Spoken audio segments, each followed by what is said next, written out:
So in today's video, I'm having a bit of a look at the Microsoft all-in-one media keyboard. These have been around now for around about 5 to 6 years. And here we have the keyboard here. As you can see, the trackpad style is all-in-one. So no physical left and right click, it's all part of the single trackpad. Scanning over. The keys themselves, I have not been a fan of. They feel too spongy and rubbery, especially compared to other keyboards. Even excluding mechanical keyboards, they feel spongy. One issue that I've got,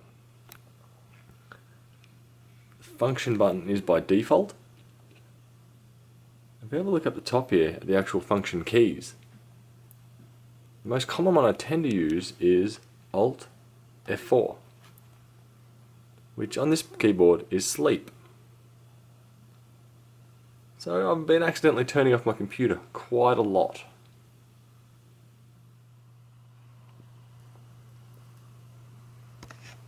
The other button I quite commonly press is the keyboard on-off button, which is right next to escape. So being the short distance there, I believe that was a relatively poor choice to put that button.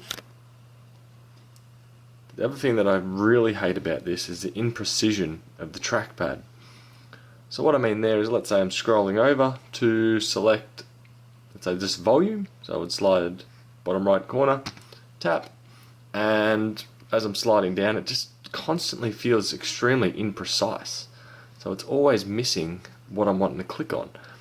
It's like this is moving 10 pixels every time I slide across, when in reality I want to be moving 5. So the tracking of it has been terrible.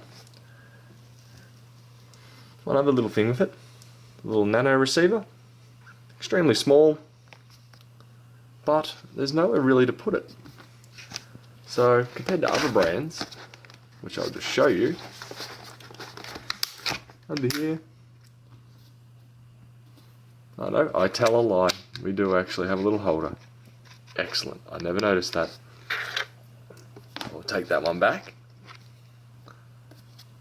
So I can forgive it for that. This runs on a couple of AAA batteries in there. But after using this or attempting to use this for around about a week, it felt like a dream. Coming back to this. As we can see, this one here is the Logitech K400, possibly the K400R, which it may prove me right or wrong in here. Nope. This one also does have a little USB holder right here, a bit more snug. Slides off nice and easy, back on, done, one-handed. But comparing the keyboards and their standard layout, the biggest advantage that I do see is, even though the trackpad is smaller on the Logitech, it's considerably more precise. And then also the actual right-click buttons down here, I find them perfect. You don't do any accidental clicking while you're moving around. One other thing, keyboard off or mouse off, top right hand button up here. Power over here, compared to right next to escape and F4. Granted, this could be changed purely with just software, but overall I feel like the placement of it isn't that great. So especially if you see two of these for around the same price, definitely go the Logitech over the Microsoft. Anyway, that's been my thoughts on the Logitech or the Microsoft all-in-one keyboard. Hope this helps you with your decision, and I'll see you guys in another video. Bye.